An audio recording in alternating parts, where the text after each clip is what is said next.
Assalamualaikum warahmatullahi wabarakatuh.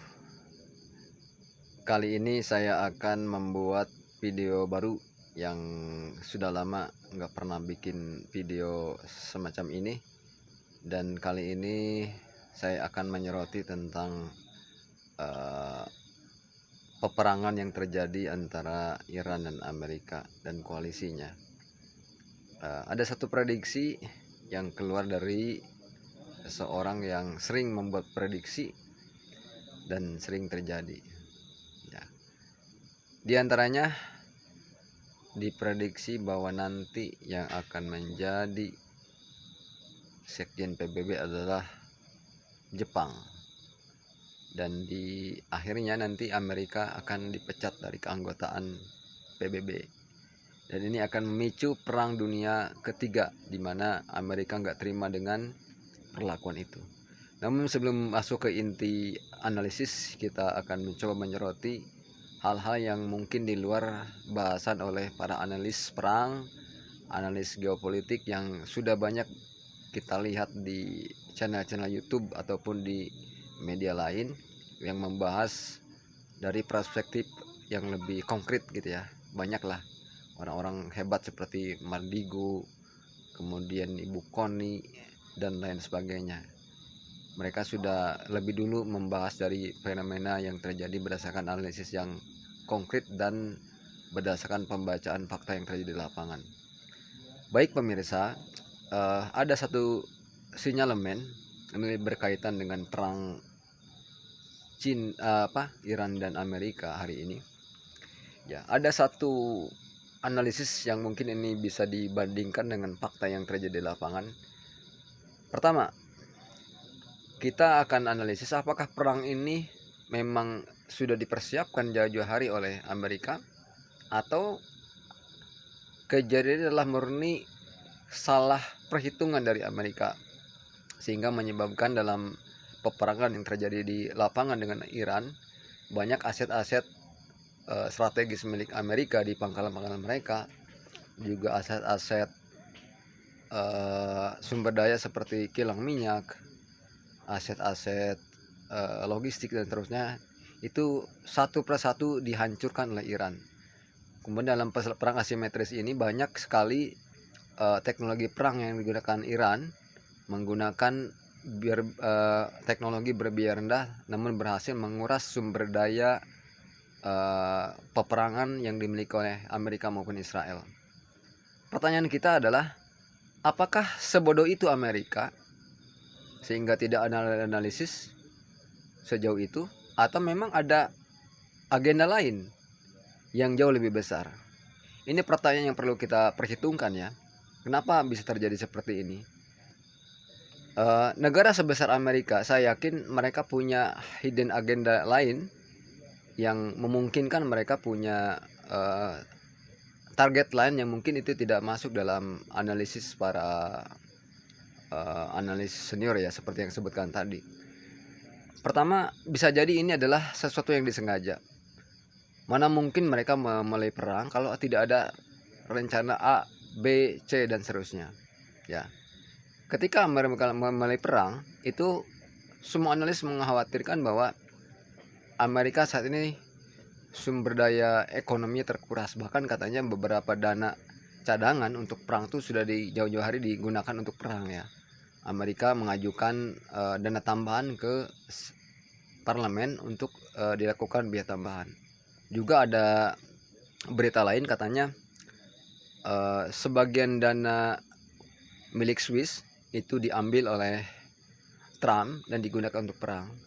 Ini saya pikir tidak menyentuh hidden agenda yang mereka lakukan gitu ya.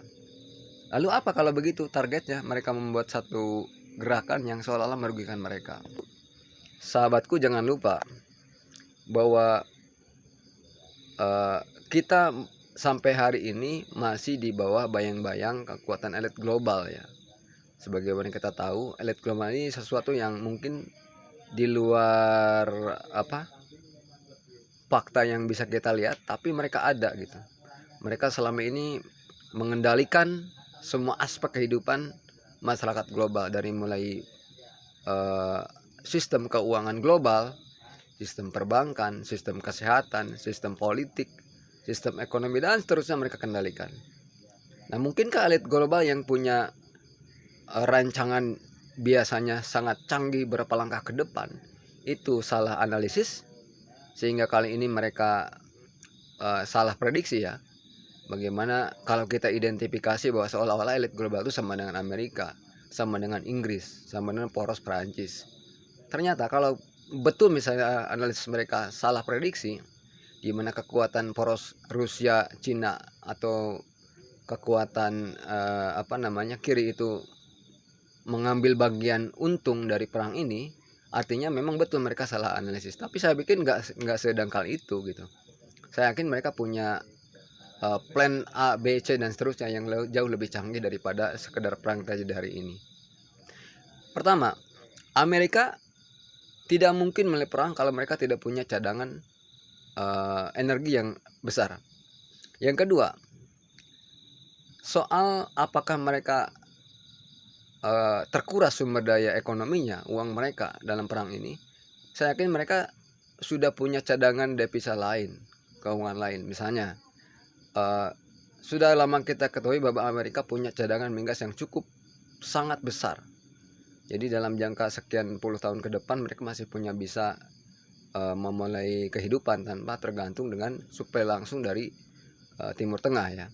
Yang kedua, selama ini kita ketahui bahwa Aramco itu menguasai Arab Saudi ya. Jadi ketika supply energi dari Selat Hormuz terganggu, maka mereka masih mempunyai saluran lain melalui Arab Saudi ya, dimana jalur-jalur merah itu kan masih bisa digunakan untuk pengangkutan BBM yang tidak mengganggu supply mereka ke Amerika gitu.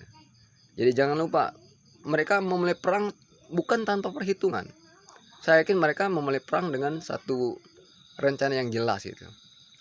Terus agenda berikutnya adalah yang perlu kita pertanyakan adalah, sebagaimana kita ketahui bahwa di antara target elit global adalah depopulasi, pengurangan populasi dunia. Ya. Apa mereka tidak berhitung dengan perang ini? Dan mungkin perang ini berpermulaan antara Iran dan Amerika, juga poros-poros sekutu termasuk Israel dan Inggris gitu. Ini baru permulaan, karena target yang mereka lakukan adalah melakukan perang besar-besaran, dan itu melibatkan teknologi tingkat tinggi seperti perang nuklir dan penggunaan senjata pemusnah massal lainnya. Ini jelas bahwa kita baru memulai target yang mereka rencanakan. Ujungnya adalah tetap mereka akan berkuasa sampai berapa tahun ke depan.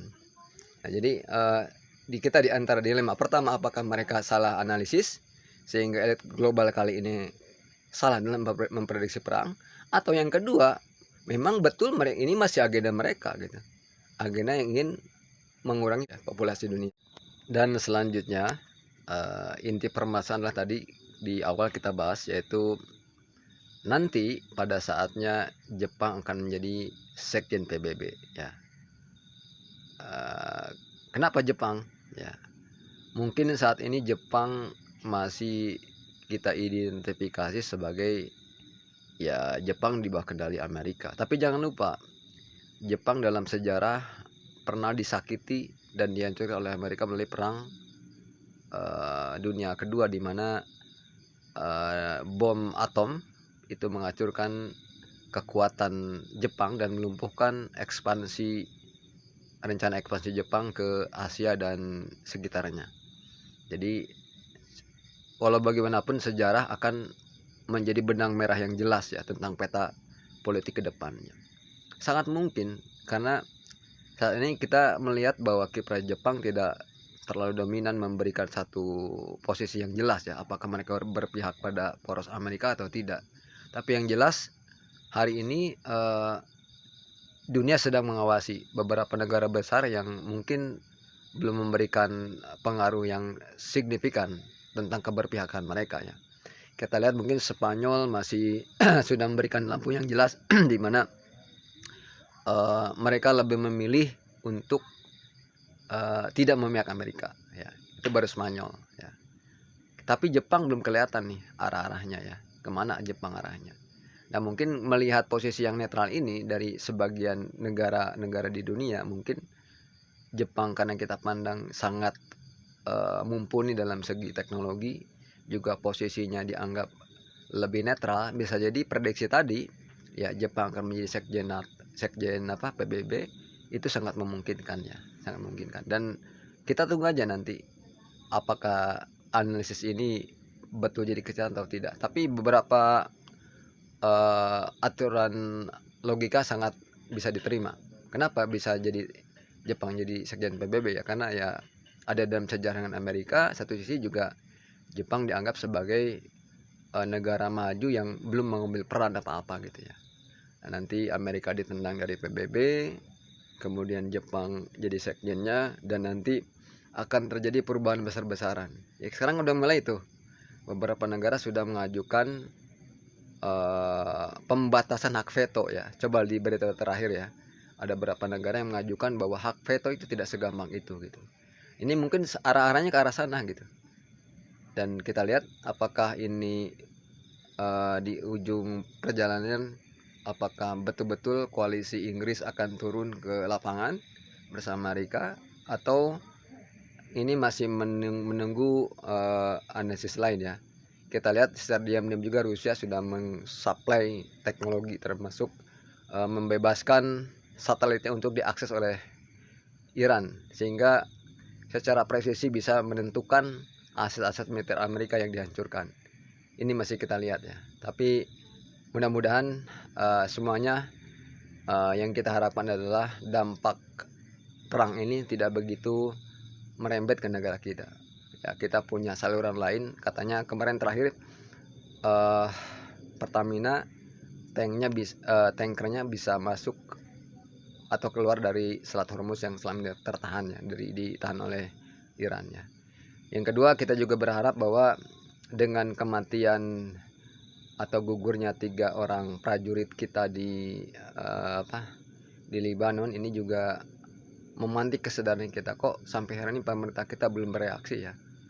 Minimal protes keras sampai melakukan kecaman secara langsung pada Israel. Ini nggak berani atau gimana ya Pak Prabowo? Kayaknya ini saya perlu pertanyakan posisi Anda ya. Mohon maaf Pak Prabowo. Jadi aset tentara itu kan sangat berharga Pak. Satu tentara bernilai dengan hampir sebanding dengan 1 juta warga Pak. Tapi kok Bapak diam saja ya. Minimal kecamlah keras Pak. Jadi banyak orang menyayangkan Bapak memaksa negara kita masuk ke dalam board office bikinan Amerika yang sekarang ternyata itu sama sekali tidak memberikan peran ya. Kalau misalnya Bapak masih punya jiwa nasionalisme, kecamlah Pak, kecam. Kami mendukung apapun keputusan Bapak selama itu baik untuk negara kita. Semoga Indonesia kembali menjadi negara yang kuat. Kita mungkin ke depan ada proyeksi bisa aja kita perang dengan Australia, dimana tetap yang jadi isu adalah isu migas ya, dimana nanti kekuatan AUKUS yang dirancang oleh Amerika, Inggris, dan Australia ini ke depan akan menjadi lawan politik kita di medan perang ya. Mungkin tahun 2030 akan terjadi perang kita dengan Australia. Tapi mudah-mudahan ya siapapun tidak menginginkan perang. Untuk orang yang waras nggak ingin perang ya. Tapi tetap aja ada segelintir orang yang sakit jiwa yang menginginkan perang ya. Indonesia negara yang cinta damai, negara yang non-blok, negara yang punya visi cara bernegara yang baik, cara bertetangga yang baik, cara berhubungan negara lain yang baik. Walaupun begitu, betul yang dikatakan para Prabowo, sejak jauh-jauh hari sebelum terjadinya perang antara Iran dan Amerika, itu kita sudah melakukan modernisasi alutsista di berbagai matra ya, di udara, darat, dan laut, termasuk bagaimana aktifnya Pindad ya memproduksi banyak sekali teknologi baru ya di dalam bidang teknologi perang. PT PAL juga, PT Dirgantara juga, inovasi kita itu sudah jauh-jauh dipersiapkan oleh pemerintah kita. Kita sudah membaca bahwa memang perang seperti ini sudah kita ketahui bersama, dan betul pemerintah kita sudah melakukan langkah-langkah strategis untuk menghadapi perang ini. Tinggal bagaimana kita nih. Saya ingin menyoroti bahwa negara yang besar seperti Iran, kenapa kok mereka bisa tahan dari gempuran Amerika yang sedemikian dahsyat dan muncul dengan teknologi demikian canggih? Ternyata mereka telah diisolasi selama 40 tahun lebih. Mungkin kita juga perlu seperti itu, ya. Kemandirian kita kan selama ini digadaikan. Pada saat petani bahagia dengan pertanian jagung misalnya, ya. Oh, orang-orang desa tuh bahagia di mana jagung itu sedang jadi primadona Pak di pertanian. Tiba-tiba muncul tekanan dari Trump, kita harus mengimpor beberapa produk pertanian. Ini petani desa tuh kecewa Pak, terus terang kecewa. Ya mudah-mudahan langkah para Prabowo nanti akan jauh lebih baik. Kita tetap bersatu dalam bingkai negara kesatuan Republik Indonesia. Mudah-mudahan kita semua termasuk warga yang selamat dari peperangan. Amin ya rabbal alamin. Demikian analisis recehan saya. Mudah-mudahan manfaatnya. Assalamualaikum warahmatullahi wabarakatuh.